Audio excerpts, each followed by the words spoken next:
do 9º ano, né? Estamos aqui para mais uma videoaula.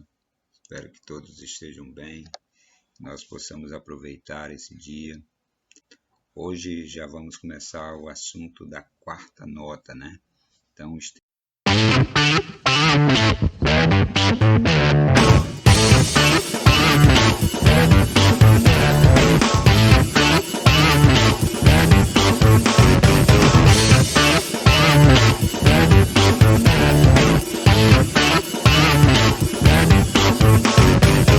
extrair um conteúdo bastante interessante.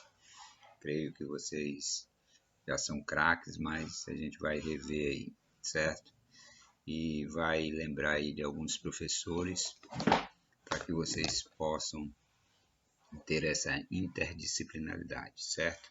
Então, nós somos a Cooperativa Educacional Nova Vida. Esse que vos fala é o professor Roberto Ventura. E o nosso assunto hoje é razão, né? Só que ele está atrelado à proporção.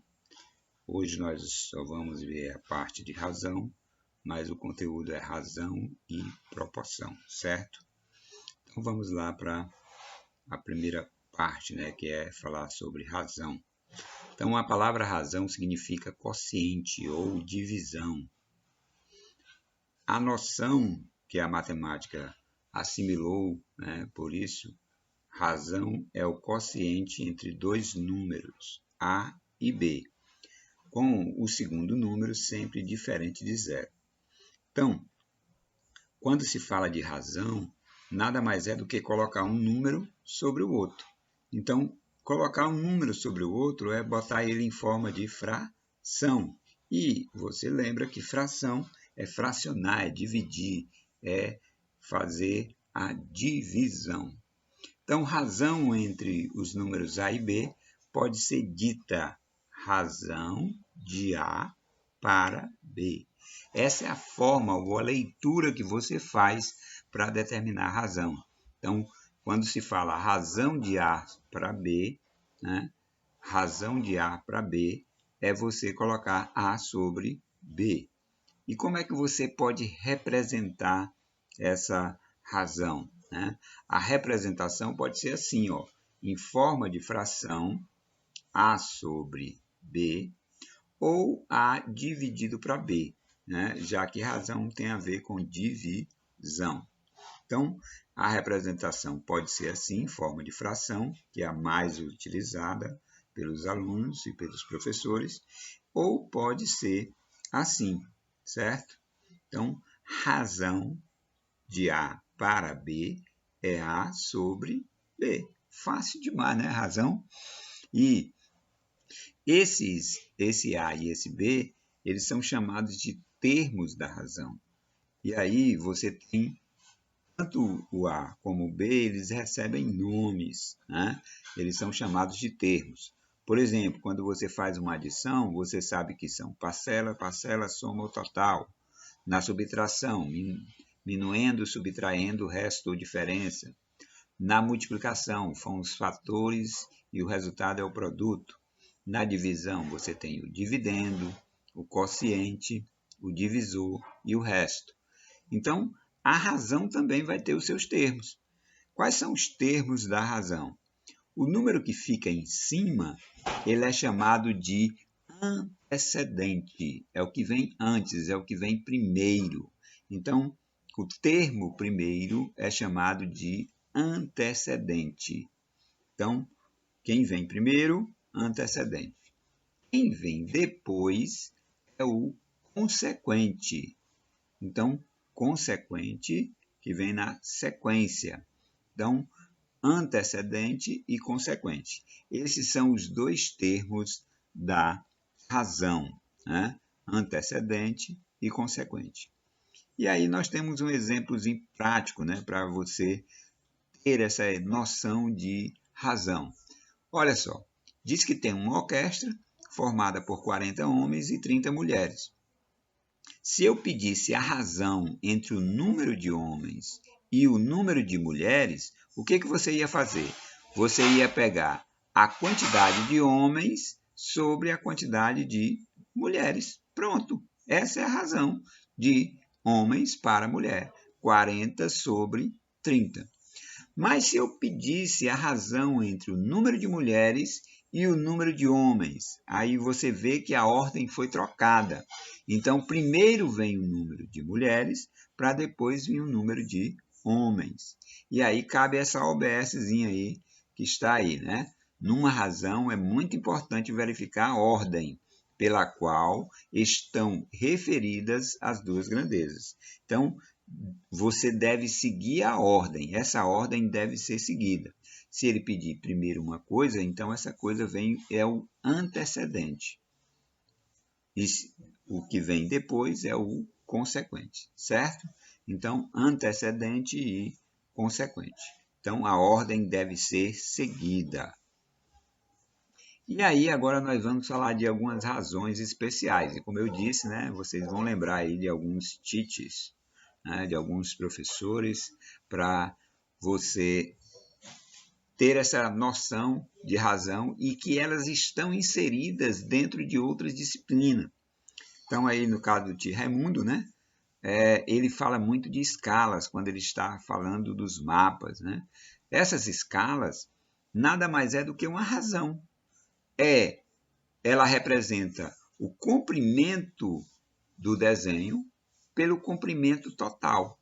Então, quando você tem essa escala relacionada ao comprimento do desenho, o tamanho que está lá no mapazinho, e o tamanho real dessa distância, você está procurando justamente a escala. Então, ó, eu tenho um mapa aqui do Brasil e ele se refere a esse comprimento, né? Então, se ele pegar a distância aqui de 1 centímetro do mapa, vai corresponder a 50 milhões de centímetros do tamanho real, né? Que você pode transformar para metro, você pode transformar para quilômetros, né? Isso vai lhe dar aquelas escalazinhas de transformação. Então, né, isso corresponde a 500 quilômetros, né? Então, a cada 1 centímetro aí do mapa, ele corresponde a 500 quilômetros. Então, é justamente essa redução aí na escala, né?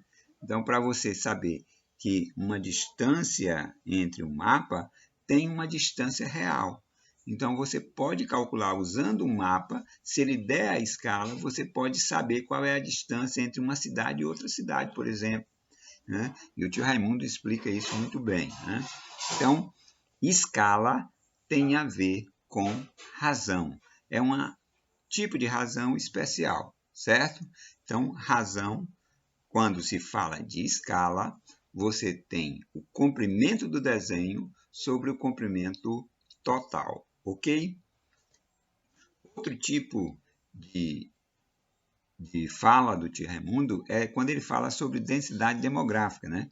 E eu já vi ele comentando aí que alguns alunos pegam e não conseguem aí adquirir esse pequeno conhecimento, que é muito fácil, né?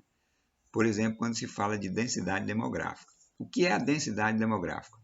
É como se você tivesse uma região, um espaço, e dentro daquele espaço você calculasse quantas pessoas caberiam dentro daquele local. Então, para você saber a densidade demográfica, né, basta você pegar o número de habitantes daquela região pela área daquela região. E aí você tem uma ideia de mais ou menos quantas pessoas cabem dentro daquele espaço, né? Então, aí nós temos uma tabelazinha, por exemplo, a São Paulo, né? A densidade demográfica de São Paulo, ela se refere a 166,8. Veja que esse valor é um valor que não é um valor real, certo? É um valor que vai dar uma ideia de aproximadamente quantas pessoas cabem em 1 quilômetro daquela região, né? Quilômetro quadrado, viu? Porque é área. A área é sempre ao quadrado. Então, por exemplo, lá em São Paulo, em cada quilômetro quadrado cabem 165,8. Não é que você vai ter 166 pessoas e faltando o braço, por exemplo, de uma pessoa, faltando uma perna. Não é isso. É uma ideia aproximada de que você tem aproximadamente 167 pessoas a cada quilômetro quadrado daquela região. O Rio de Janeiro, a densidade demográfica dele é maior. Ele está dizendo que tem 366 pessoas em cada quilômetro quadrado. Já em Minas Gerais, olha como a densidade é pouca, né? Então, só tem 34 pessoas a cada quilômetro quadrado, né? Então, essa é uma ideia de como você aplica essa densidade demográfica. Então, se Tia Raimundo falar densidade demográfica, você já sabe. É só pegar a quantidade de habitantes, a quantidade de pessoas que tem naquela região e dividir pela área. Quando você faz essa divisão, o resultado é justamente a densidade demográfica. Outra coisa, ou outro assunto que você pode se deparar com a tia Sulamita, né, é quando você vai falar de velocidade média, né? Então, velocidade média. O que é a velocidade média? Velocidade média nada mais é do que a distância percorrida, a quantidade, a distância que ele percorreu sobre o tempo que ele gastou para percorrer essa distância. Então, tia Sulamita, quando for falar aí de velocidade, ou seja, já falou, né, de velocidade média, ela vai dizer justamente isso, que é você pegar a distância do espaço, né, do espaço percorrido, pelo tempo gasto para percorrer, né? Então, velocidade, essa é uma velocidade média, né? Então, basta você pegar espaço sobre tempo. Então, a distância sobre o tempo vai dar justamente a velocidade. Então, daqui a pouco a gente bota um exemplo para vocês terem essa noção. E outra que a tia Sulamita também fala é a respeito da densidade do corpo, né? Então, ela falou lá no 6º ano para vocês. Então, densidade do corpo nada mais é do que a massa do corpo pelo volume do corpo. Então, quando você pega massa sobre volume, você vai ter a densidade. Não é a densidade demográfica do tia Raimundo, é a densidade do corpo da tia Sulamita, né? Então, vocês aí não confundam uma coisa com a outra. Densidade demográfica tem a ver habitantes por área, e aqui é densidade do corpo, que é massa sobre volume. E aí, um exemplo, né?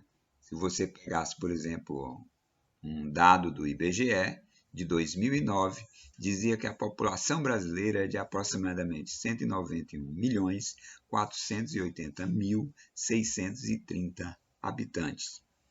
Se o Brasil ocupa uma área territorial de 8.514.876 km², qual seria essa densidade demográfica do Brasil em 2009? Ora, o que você acha como densidade demográfica? Bastaria pegar a quantidade de habitantes, né, e dividir pela área. Então, você teria 22,49 habitantes por quilômetro quadrado. Então, você ia ter aproximadamente aí 22 pessoas e meia, né?